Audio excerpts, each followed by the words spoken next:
Today I'm putting the Quest 3 and Pico 4 head to head. I own both of these standalone headsets and I've put in hundreds of hours with both of them. I'm going to go through all the features and the pros and cons of these two headsets to help you decide whether one of these headsets is right for you. Both the Meta Quest 3 and Pico 4 are standalone VR headsets capable of providing immersive VR experiences without any additional hardware.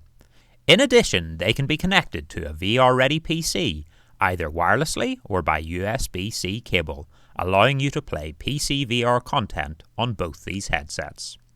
The Pico 4 was launched in October 2022 and has impressively clear pancake lenses, dual LCD panels with a resolution of 2160 by 2160 per eye and an impressive 104 degrees horizontal FOV. The Quest 3, on the other hand, was released in October 2023 and has similar pancake lenses, a resolution of 2064 by 2208 per eye, 110 degrees of horizontal FOV, but contains the more powerful XR2 Gen 2 processor, but it does cost a fair bit more to purchase. The Quest 3 has a more mature software ecosystem with more games and apps available on the Quest Store compared to the Pico Store. In addition, Quest 3 has much better mixed reality capabilities and a growing number of MR games and experiences that are not possible on Pico 4. Having used both headsets extensively, there really isn't much to choose between the visuals of the Pico 4 and Quest 3. Both provide impressively clear visual clarity thanks to the combination of pancake lenses, high-resolution displays, and FOVs that take a step forward compared to older VR headsets such as the Quest 2 and the HP Reverb G2. Technically, the Quest 3 offers a slightly higher level of peak clarity at 25 pixels per degree of resolution in the centre of your vision compared to 20.6 pixels per degree for the Pico 4. In reality, the difference is quite marginal, and both headsets are broadly comparable. Both headsets use LCD panels, which offer a lot of advantages, but also share the downsides of LCD panels, most notably the inability to display truly black colours. Some people find this more distracting than others, particularly those who enjoy playing games with a lot of darkness. Before you make a choice between the Meta Quest 3 and Pico 4, you need to know that the Quest ecosystem is much more mature and polished than the Pico ecosystem. This means smoother performance, fewer bugs, and a much larger and broader range of games and apps. Whilst Pico 4 is improving rapidly, and their progress over the last year has been generally impressive, they still lag behind Meta in this department. There are an increasing number of games that are available on both headsets, and there are still some important games that are only available on Meta headsets, such as Golf Plus, Resident Evil 4, and the upcoming Asgard's Wrath 2 and Assassin's Creed Nexus. If you're enjoying this video, please don't forget to give this video a like and subscribe to the channel. Whilst Quest 3 has better standalone games and performance, things are much more even when it comes to PC VR content. Both headsets are able to connect to a VR-ready PC, either wirelessly or via USB-C cable. Both have native connection options that work well, but you can also use the ever-popular virtual desktop with both Quest 3 and Pico 4.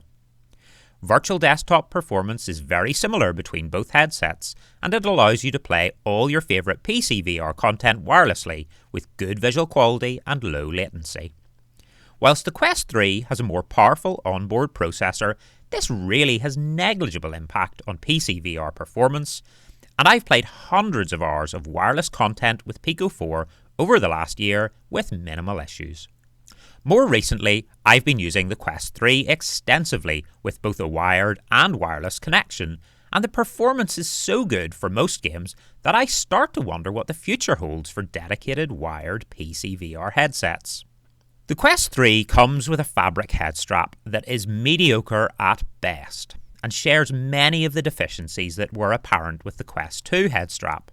The Quest 3, whilst not lighter than the Quest 2, is much more compact, and the weight of the headset is positioned closer to your face when you wear it, making it feel a bit lighter. However, it still has a tendency to wobble on your face when you make sudden movements, and it feels very front heavy. As a result, the Quest 3 starts to get uncomfortable to wear after about an hour of use.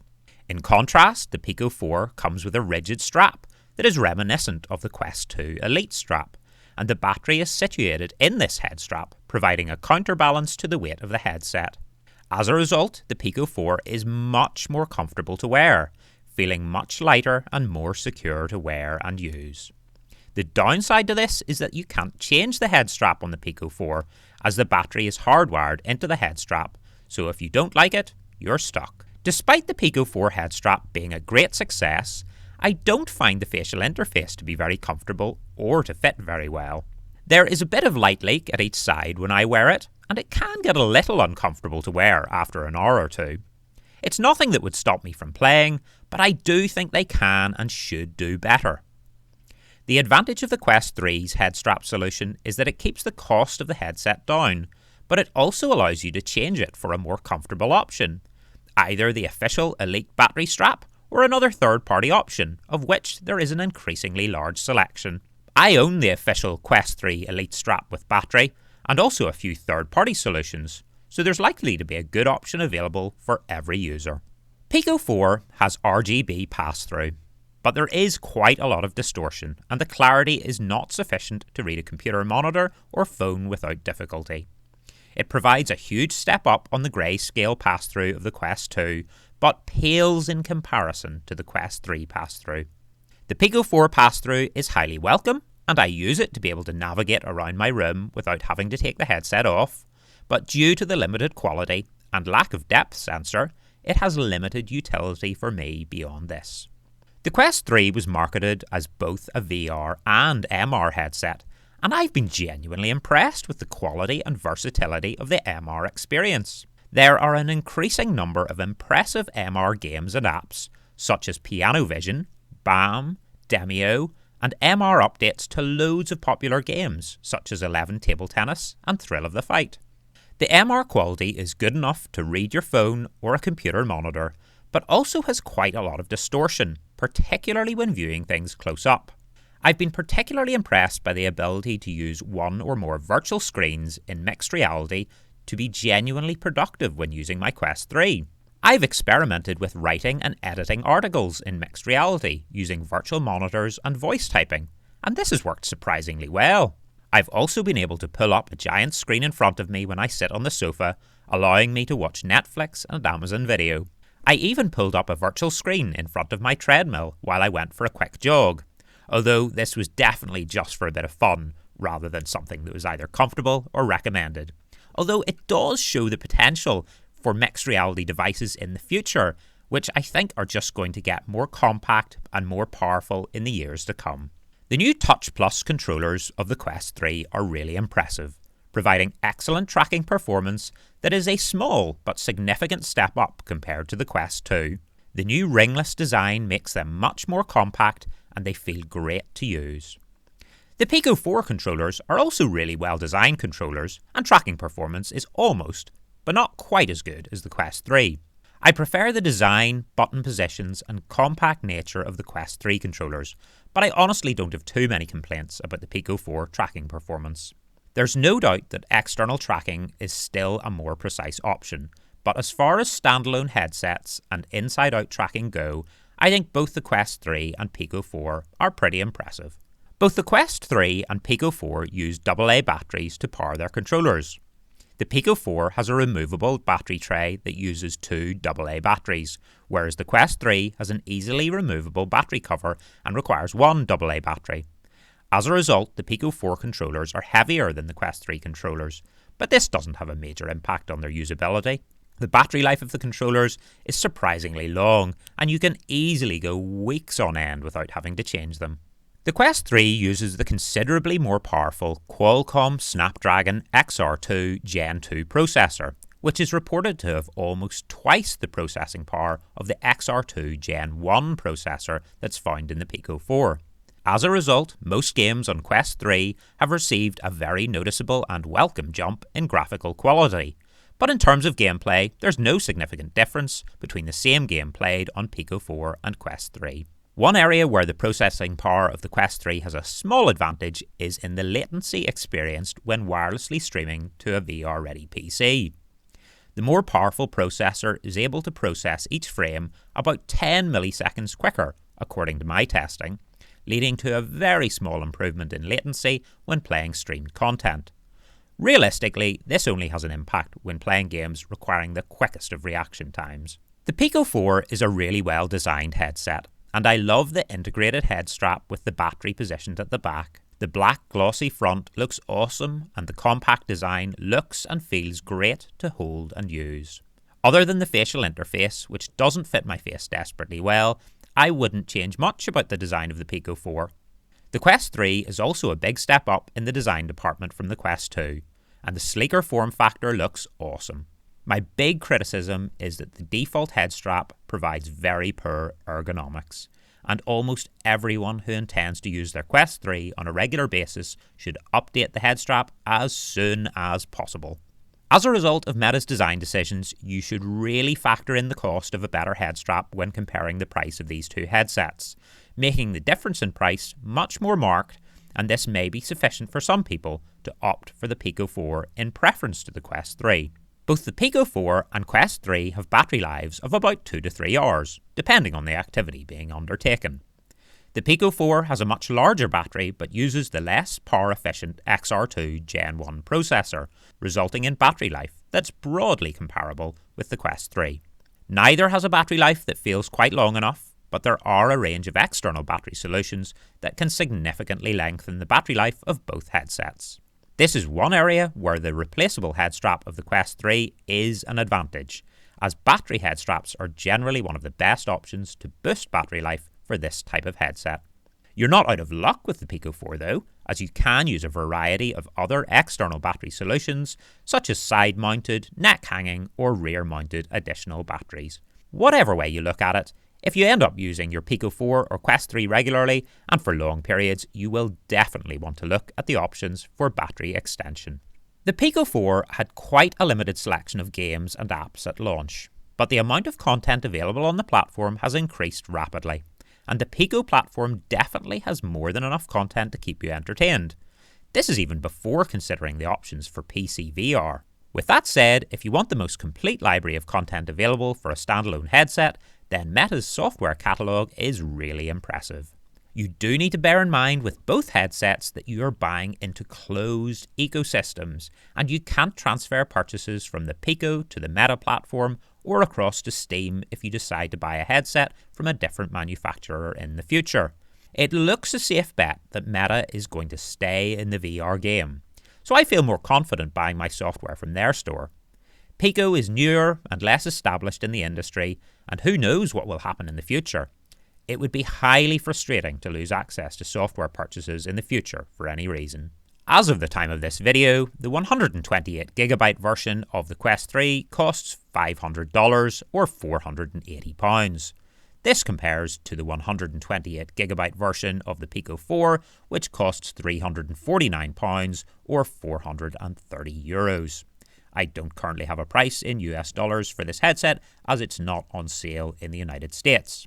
There is also a 512GB version of the Quest 3 for $650 or £620, and a 256GB version of the Pico 4, which costs £419 or €499.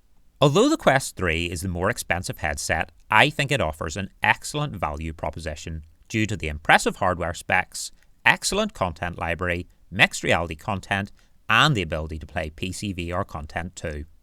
The Pico 4 has a number of drawbacks, but some people will find the price more than compensates for these, depending on what they're interested in using the headset for.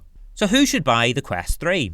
If price isn't a major factor, then I would highly recommend choosing the Quest 3 over the Pico 4. In terms of hardware and software, it is a better headset than the Pico 4, and I found the software and hardware performance to be superior and worth the extra cost. Mixed reality opens the door to a wealth of new experiences and gameplay options, and although the technology is still relatively immature, it is very impressive nonetheless. Learning to play the piano with piano vision, challenging friends to a game of BAM in mixed reality, or pulling up a big virtual screen in my real-life room feels like the future. Meta has committed to driving VR and MR technology forward, targeting mainstream consumers, and all indications are that they're in it for the long haul. If you're looking to buy your first VR headset, the Meta Quest 3 is definitely the one that most people should choose. I've had a blast using it, and I've no doubt that it will be the headset that I use the most out of all the ones I own for quite some time to come. If you're looking to upgrade to the Quest 3, the decision is more nuanced. If you're a Quest 2 user, you can achieve much the same VR experience as the Quest 3, albeit with less impressive graphics. Although the lenses, screen resolution, and FOV aren't as good, the Quest 2 still offers very reasonable performance. If money is not the primary motivator, the upgrade is well worth it. But if finances are tight, you're not missing that much by sticking with the Quest 2 for now. Who should buy the Pico 4? The main appeal of the Pico 4 in 2023 and going into 2024 is that it's a great headset at an awesome price. As a cost-effective way to get into VR, the Pico 4 is terrific. If you're looking for a good quality headset for PC VR that also performs well as a standalone VR headset, the Pico 4 offers tremendous value for money and is probably the better choice if PC VR is going to be your main focus and you want the best value headset. As a standalone headset, it is increasingly impressive with steady improvements to the UI, software, controller tracking, and variety of content. If you don't have very much interest in MR content and you're happy to forego the bump in graphical fidelity that comes with the Quest 3, then the Pico 4 is a great option. I've used the Pico 4 for many hundreds of hours over the last year, and I'm confident that it's an excellent VR headset at a great price. The 128GB Quest 3 currently costs £130 more than the equivalent Pico 4, and you will also need to buy a better head strap to really compare the two, which adds to the price difference. So, what's the bottom line? Is it going to be Quest 3 or Pico 4? Well, the Meta Quest 3 is the newer, better headset in most ways, but it is more expensive to buy. The Pico 4 matches the Quest 3 in terms of visual clarity, but lacks quality MR support and has a less powerful processor. As for me, I'll be using the Quest 3 in preference to the Pico 4 headset for the next while, but if I only had access to the Pico 4, I'd be very happy too. Thanks very much for watching this video, guys. It has been a pleasure as always, and I'm looking forward to seeing you in the next one. Take care.